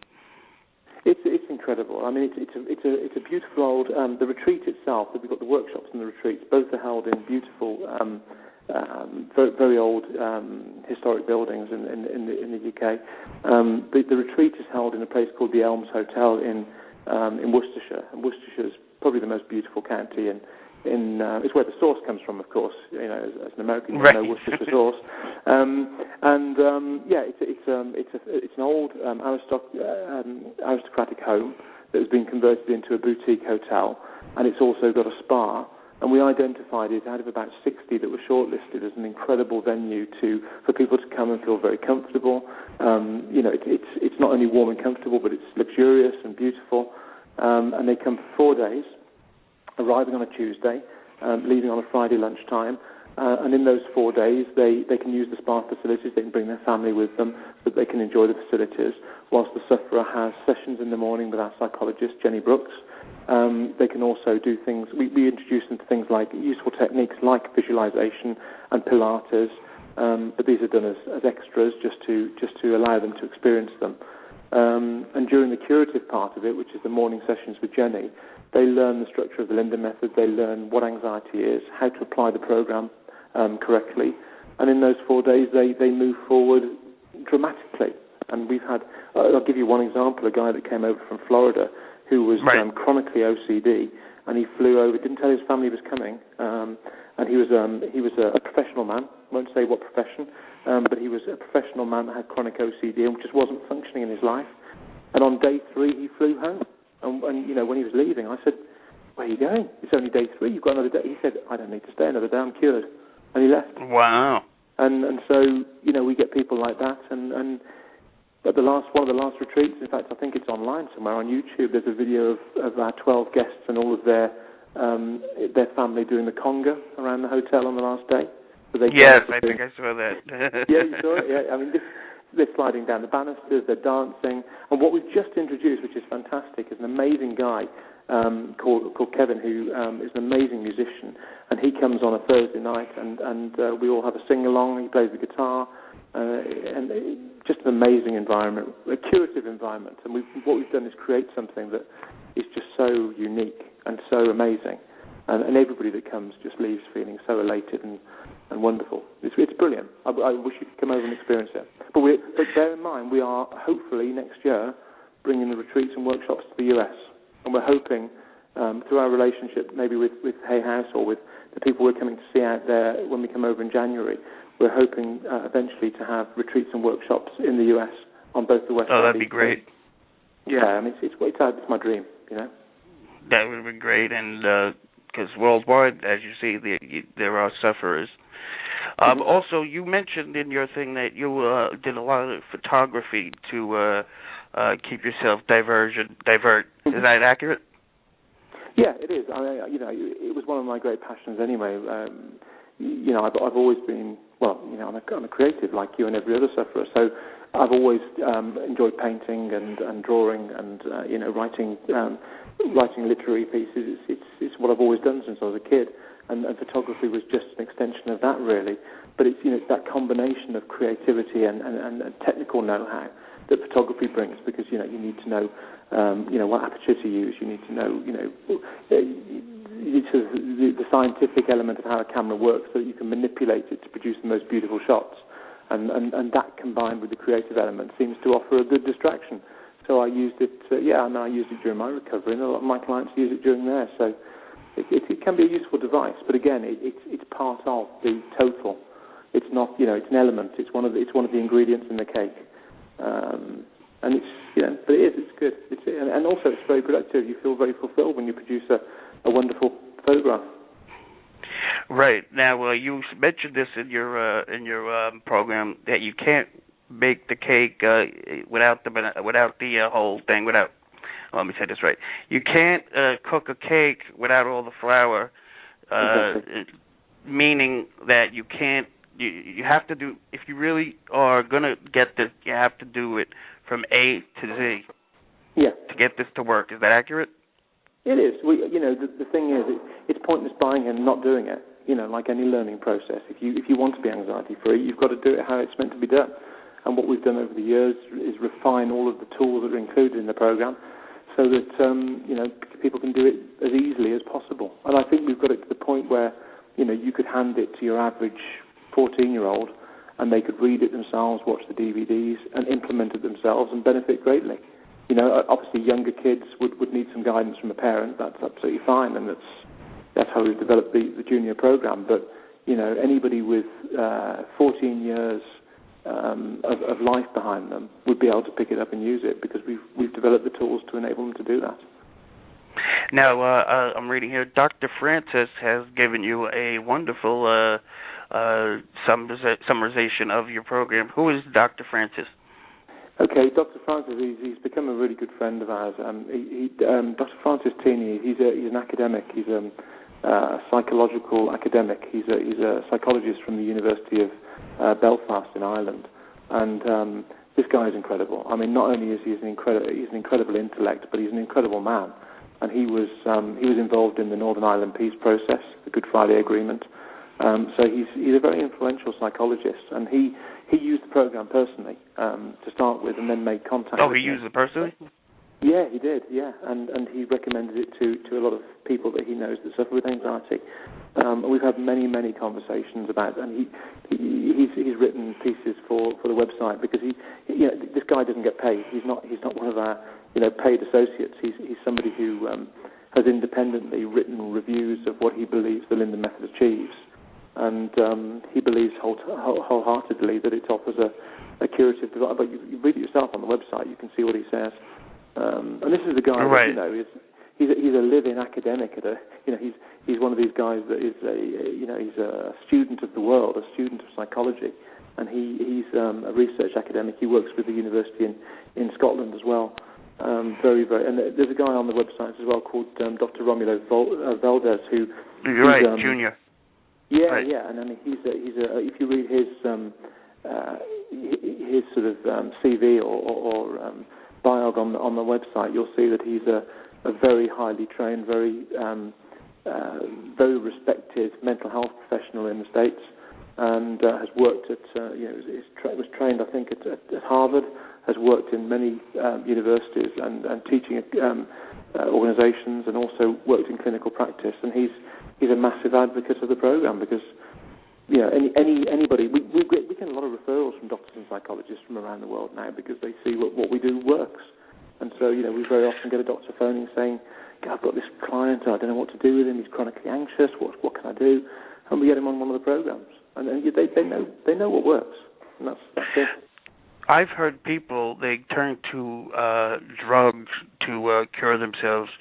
Have you heard that in your, doing this to the process? And what is your thought of that?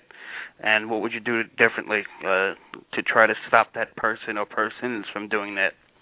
Well, life's a balancing act, Jordan. You know yourself that anybody with any sense knows that when they go out and drink too many beers, they're going to feel ill the next day. And the body is the body is a fine balance chemically. And the thing is, when you're born, you should be born in physical and mental equilibrium, so that all of your body functions in some kind of synergy, so that all of your organs work together and your chemical makeup works together with your psychological makeup and so on. And the thing is, whatever you ingest, whatever you put into your body, whether that's a substance or even data, your body has to deal with it. So when somebody's anxious and they're feeling overwhelmed and frightened, it's very easy for them to say, "Well, I'll go out and have 10 vodkas, or I'll take some Coke, and it'll just ease it, or it'll take it all away." And very often people self-medicate with illicit substances and alcohol, because they don't know where else to turn. They're desperate. and maybe it's something that is common to their environment. Maybe they had a parent who drank heavily or smoked or smoked cannabis, for example. So it's very common in their environment, and they just use it as a substitute for real help. But what I would say is that, short term, you're not going to be killing yourself doing that necessarily, but it's not a good idea, because you're not going to, with all recovery processes, whether it be recovery from an illness or an injury or from an anxiety disorder, what you must do is nourish yourself correctly, sleep as much as you possibly can or as much as you need. You need to drink enough fluids, and you need to create a solid foundation for recovery, no matter what your condition is. Because without that, you're building a house on a swamp. Yes. What's your thoughts on exercise as it relates to the whole, the program? Well, what I say to people is that, the subconscious mind can't differentiate between a treadmill and a panic attack. In other words, if you send your heart racing on a treadmill in the gym, your brain monitors the heart rate and says, okay, what's happening here? This could potentially be threatening, in the same way as it would during a panic attack. So it doesn't know that you're actually physically pushing your heart rate higher to get fit. It just reads it as a high heart rate and could respond as if it was a threat. So what I would say is that if you are an exerciser and you're recovering from anxiety or doing the program, moderate it. Like all things, moderate it. I'd say the same to a smoker or a drinker. Don't stop smoking completely. You can do that later on. But for the moment, moderate it. At least let your body know what it's getting and when it's getting it, so that you can create some equilibrium, so you can create some process. And it's the same with exercise. If you're going to go to the gym, don't overdo it. Walk for an hour on the treadmill rather than running for 20 minutes. And then, if you're going to do weights, do lower weights so you don't send your heart rate high, but do more repetitions. It's common sense. People really say they get this like a runner's high, like you get an adrenaline rush. Do you know what I'm talking about? What is absolutely. that? Well, obviously, adrenaline, like all of the chemicals that are released by the endocrine system in the body, they are chemicals. And in some cases, we all know that, certain hormones can produce dramatic effects in people. And adrenaline is no different. A minute amount of adrenaline can cause huge physiological change. And so people who actively pursue adrenaline rushes, like extreme sports people, for example, they're people who have higher tolerances. They haven't got a predisposition necessary to developing an anxiety disorder, so that when they get the adrenaline rush, it actually feels like a high. It actually feels like it says, a rush. And the thing is that people that suffer with or have a predisposition to suffering with high anxiety conditions shouldn't do it. It's a bad idea. Now, you say never give your anxiety any credibility. What do you mean when you say that? Well, giving it credibility is actually taking it as truth. It's easy when you're in the throes of a panic attack or when you feel chronically anxious to assume that what the response is real. That it's a real response to a real threat. And the truth is actually that it's not. It's a false response to false threat, because you can only be frightened of something when there's something there to be frightened of. And I'll give you an example of this. If I walked past a room with you and pushed you through the door, and you were in a square room with no windows, and there was a lion in there, and you responded with appropriate anxiety, then it's entirely appropriate, because there's a lion there, it could potentially eat you, so you need to either fight it or flee from it.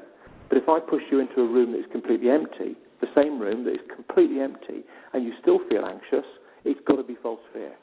And the thing is that people with anxiety disorders experience that false fear all the time, because they have an anxiety disorder. So you can't give your anxiety credibility if you have an anxiety disorder, because giving it credibility gives it power. It makes it credible. And the thing is, it isn't credible because it's not real. It's based on false fear. Right, and as you're getting better through your program, you say something like, if you had a bad marriage, you use that as an example, you don't want to talk about it. Is that the same kind of context you use for this? Yeah, to an extent, yeah, sure. What you don't want to do is vocalize your experiences, because as soon as you say anything, it gives it energy. It's like anything in life. As soon as you put words to something, it becomes real. If you turn your back to it and walk away, very soon the brain forgets the experience. But as soon as you start talking about it, it becomes very real. And there are certain things you don't need to talk about. You just have to forget. You just have to move on, live your life, and forget. And anxiety is one of those things. Right. Now, it says here that you worked with some celebrities, right? Yeah. GOC, GOC, Teens, The Naked Truth. Yes, yeah. Gok Wan is very big over here. He's also very big in 16-year-old. He's actually, Kyle. Okay, yes. Can you tell us about that? Yeah. I was asked by this guy Gok Wan is one of our sort of A-listers over here. He's got a TV series where he does kind of makeover series, really. But he takes people who, it may be physical issues or confidence issues. In this case, it was children or young people with high anxiety. And I was invited onto his TV program. And there was one particular child called, he was 15 at the time, called Kyle, who had dreadful issues about agoraphobia, panic disorder, and he really was restricting his life. He hardly ever left the house, and when he did, it was with his mum.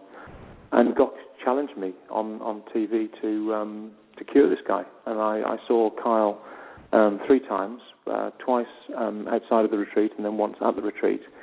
And after that, he went down to London and did a presentation to the Houses of Parliament about how confidence training should be built into the school curriculum, and how all young people should be taught about confidence and body confidence and how to have confidence in themselves.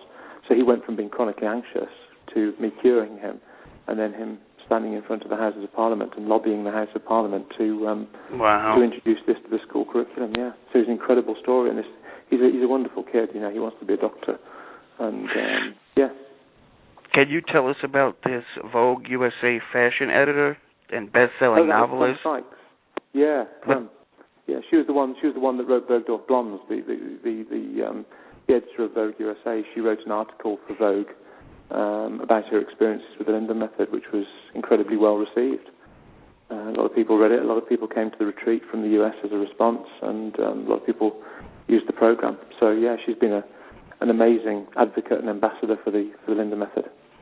And it worked with her. Yeah. Gosh, yeah. I mean, it was in days she was a changed person. In fact, Gemma phoned me about a week after we first saw her, and because it was Gemma Kidd that put her in touch with us, and she phoned and she said, "God, the change in Plum is incredible. It's amazing." By the way, her name isn't really Plum; it's Victoria. But obviously, Victoria is a type of plum. So when she was a kid, she was called Victoria Plum, and then people shortened it to Plum. So people don't think that her real name is Plum, because I don't think anybody would call her Plum. So she's a wonderful woman and a mother, and she's married to an amazing guy, an incredible businessman. And she's got an amazing life now, and she's back on the horse. She's doing her riding. She's writing. Within 2 weeks of doing the program, she was back on track and writing again and being creative and back at work. It was amazing. Yeah. I'm going to read something that you wrote, and I want you to explain. Being anxiety-free is already pre-programmed into you.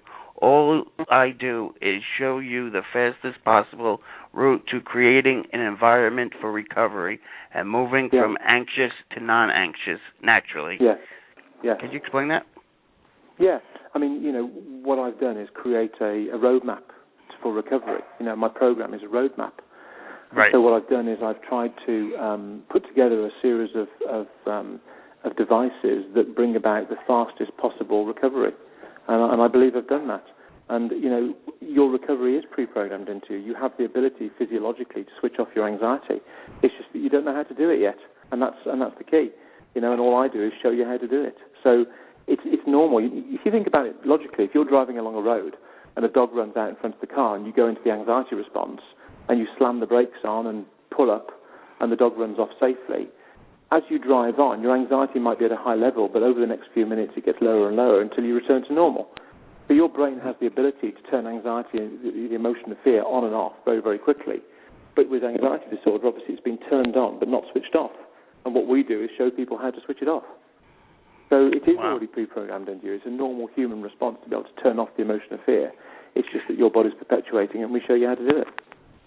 Would you compare this to, Weight Watchers? They have a plan. You have to follow the plan, and it works. Is it? Yes. Would you say it in the same context of just following type plans? Yes, I would. I would, absolutely. I mean, it's like any learning process. As long as you follow the structure and you put the structure in place, and there's continuity and there's compliance, in other words, you keep doing it and you keep doing it right, it can't help but work. Like a diet, if you reduce the amount you eat and increase the amount of exercise you do, you're going to lose weight.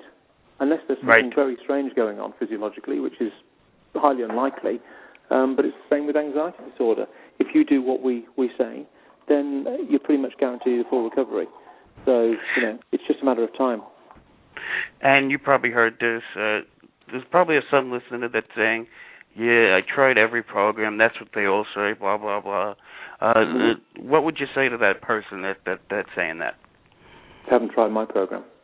Because if they had, they would be recovered. And ladies and gentlemen, let me test it. It does work, and I will say it took about 3 to 4 months for me personally. That's my story, but it does work. So it really does. Yes, Jordan, it really does. I say this to people every day because I get asked this question all the time. What makes your program different to somebody else's?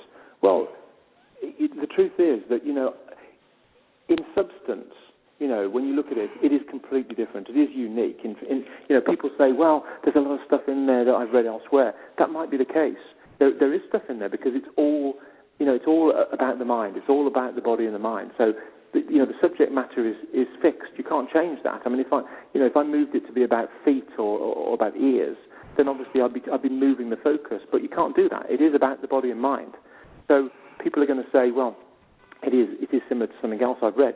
Yes, there are elements of it that focus on things that are factually true. So we can't change biology, but what we do is it is unique in its structure, in the way it works, in the support, in the content. So it's a unique program that works in a specific way to bring about specific results. And all you have to do is do it. So for those people who say, yeah, but why should I believe you above everybody else? Well, let me tell you, if anybody, I can challenge people right now.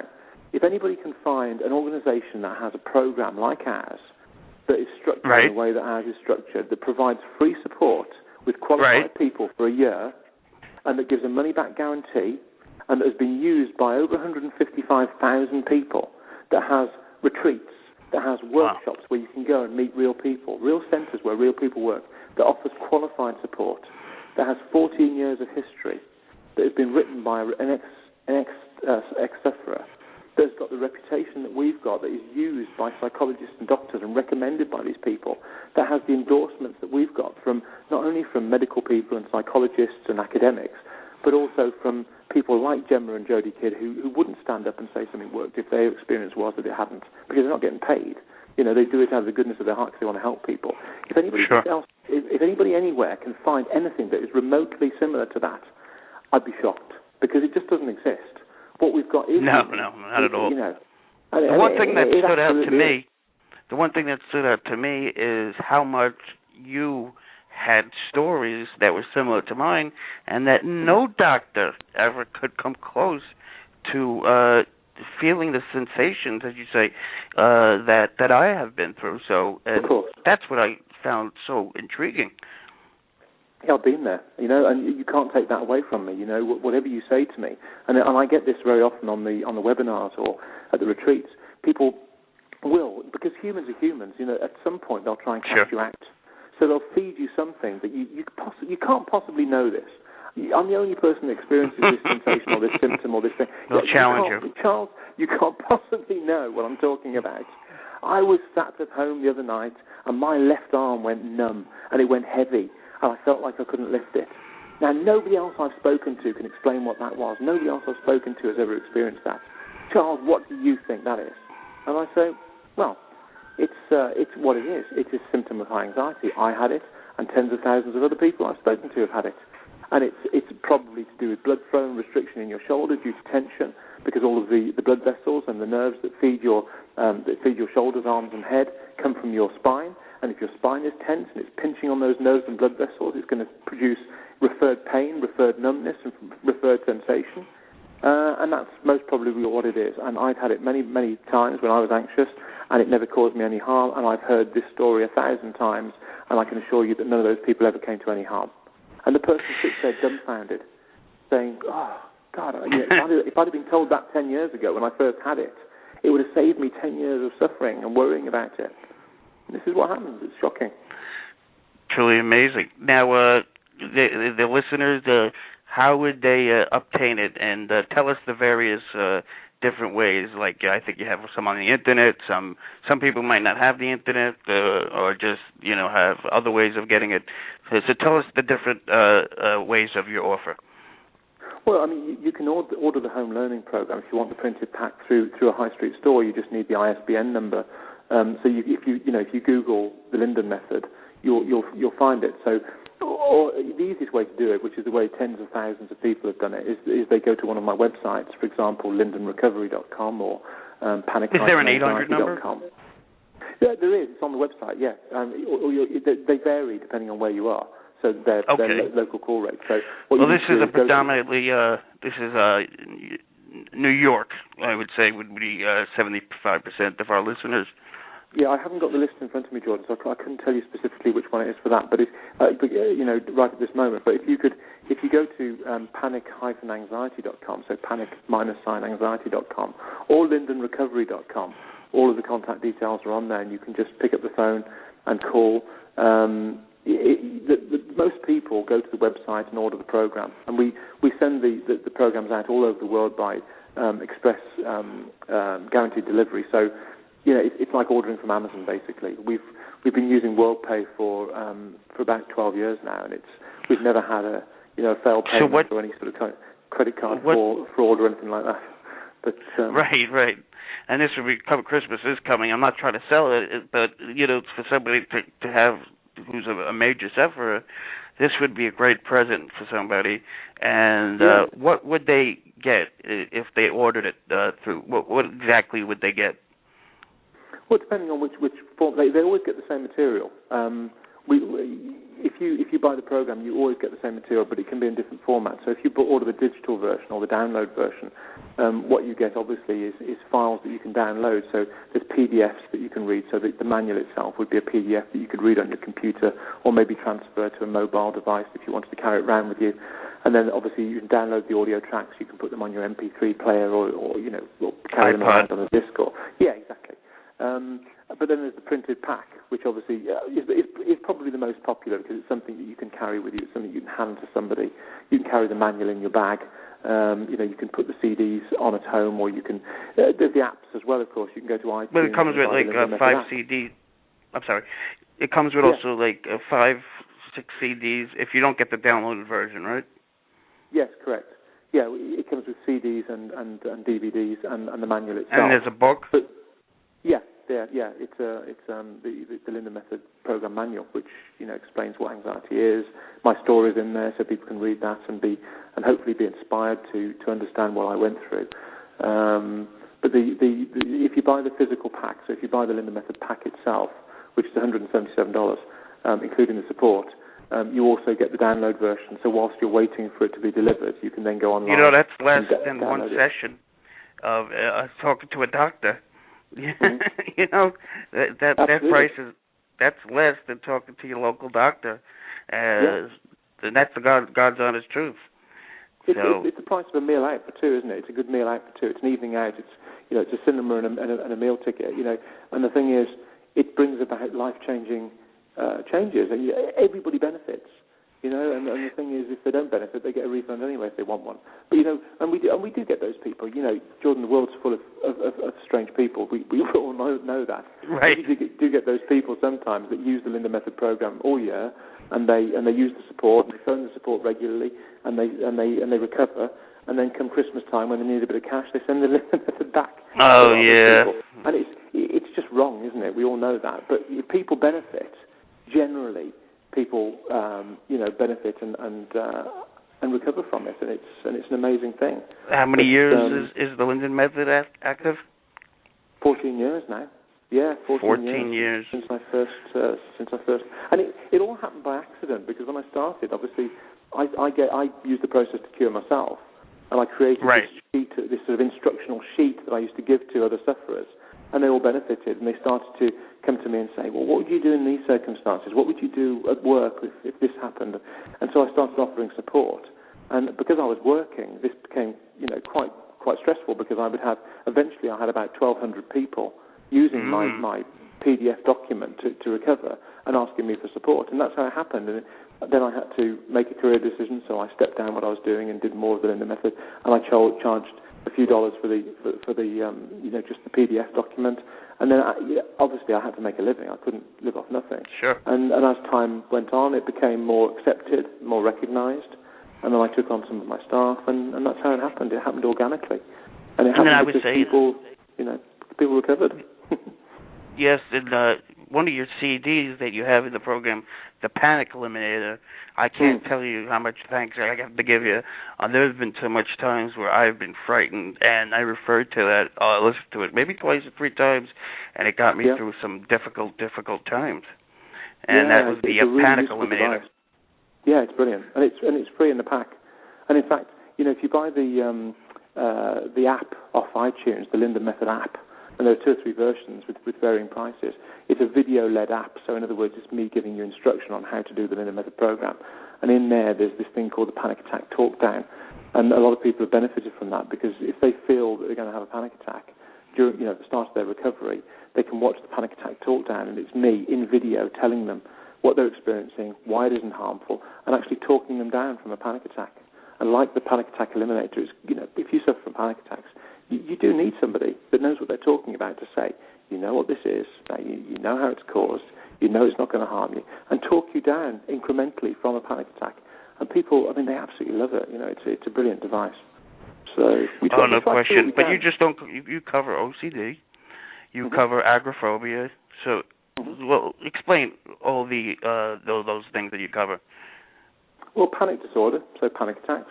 OCD. Sometimes called anxiety attacks. OCD, so obsessive-compulsive disorder. Yeah. Puro. Puro is something that people say exists. I don't believe it exists. It's basically OCD, but without the compulsions. So it's those strange thoughts. Sometimes they can be aggressive or sexual or homosexual, and often they're things that are very, very inappropriate. We have men and women come to us saying, I have these inappropriate thoughts about my children or my grandchildren, and it's part of the anxiety response. It's nothing to be feared, but most people don't know what it is, and their practitioners there are some can't tell them what it is. sexual nature to it, right? Some of these people absolutely, have yeah, very often there is, yeah, and homosexual. It's common for very heterosexual men to have homosexual thoughts, and they can't get it out of their heads. They never do it, but yeah. And it cycles. It sticks in your head, and then you start worrying about it because you think, well, am I gay? Am I not gay? And then you get. And I actually had a gay person at one of the retreats, a woman that came along, and she said, I'm having homosexual thoughts, and I immediately assumed that she was heterosexual and she was having homosexual thoughts, but actually the difference was that she was homosexual, but she was having heterosexual thoughts, and so she was confused because she was wondering whether she was heterosexual. So, and they can be very, very intimidating thoughts. They can be about harming children or doing sexual things to children. And of course, if you went to a psychiatrist and said that, they'd say, "Oh man, you need to get you need to be locked up." But the truth is that these are very, very inappropriate thoughts, but they're caused very appropriately by the anxiety response, because they, like all things during anxiety, are caused by the what-if thoughts. A child walks into the room, and your anxiety says, what if I harmed this child or did something sexually explicit to them? And it's just part of that anxiety response and that risk assessment. And whilst it doesn't feel right, it is part of the human psyche. And when it's explained to people, the relief is overwhelming. I've had many, many people at the retreats, burst out crying, men and women, burst out crying when I've explained it to them. Now, these homosexual thoughts, I'm going to say it, but these priests have been alleged to have touched these children. Do you think it's possible that if they went to your program, that maybe that they could have been controlled? Yeah, I don't think so. And I want to say alleged. Yeah. No, of course. No, I think the thing is, you have to understand that although these thoughts are of a homosexual or sexual nature, or could focus on children, for example, like as you've just said, although the people are having the thoughts that, what if I do this, they don't ever carry these thoughts out. They don't actually go through the action. It stops at the thought. I mean, if there is an anxiety sufferer out there that has these thoughts and then goes on to carry on the action, it's not due to their anxiety. It will be due to the fact that they do have that particular interest in people of the opposite sex. Okay, so that's totally different. Yeah, no, it is, and it's it has to be separated. In the same way as earlier we were talking about, racing heart causing a heart attack. It'll only cause a heart attack if you're physically predisposed to having a heart attack. If you have an illness that will give you a heart attack, you're going to have a heart attack anyway. The panic attack wasn't the problem. The panic attack wasn't the reason you had a heart attack. And it's the same with this. The anxiety won't cause you or couldn't push you to do these sexual acts or violent acts because ultimately you know that you, in normal circumstances, wouldn't even be having these thoughts, let alone carrying out the action. But no, they're completely unrelated. Well, totally appreciate this, Charles. Thank you so much. And I want to personally thank you because you have helped me amazingly. And I just want to thank you from the bottom of my heart. Folks, go get the Linden program if you really do have anxiety. I'm telling you from the bottom of my heart. Yes, Charles, I'm sorry. Yeah, people just need to contact us and talk to us. My staff are waiting there ready for people to email or talk to or to get on the program as soon as they can. And it's, as I said to you earlier, Jordan, you know it works because you've experienced it. And it's easy for us to talk about it very openly, about our experiences with it because, we've been through it. But, for anxiety sufferers who are sceptical by nature, I understand that, they have their misgivings and they understand that, the world is a strange place. But, ultimately, we've been going 14 years. We're very professional. We have professional people working for us. We've been around a very long time. We have a very strong reputation to protect, and we would never do anything that would, cause or put anybody in danger, or we never rip them off. We're very, very professional. And the thing is, you just have to open your eyes and see the truth, and that's it. Charles, I want to thank you personally, and I want to thank you for helping, all these thousands and thousands of people. Thank you so much, Charles. We do appreciate it. Not at all. And hopefully one day we'll shake hands in person. Yes. You'll come on the show again, I hope one. Yeah, I'll come and see you when I'm over there sometime. We'll yes. I'll go for a meal or a drink. Yes, you'll taste a good New York bagel. That sounds good. Yeah. Charles Linden, everybody. Go to, what's that website again? You can go to lindenrecovery.com or just Google Charles Linden or the Linden Method and you'll find us.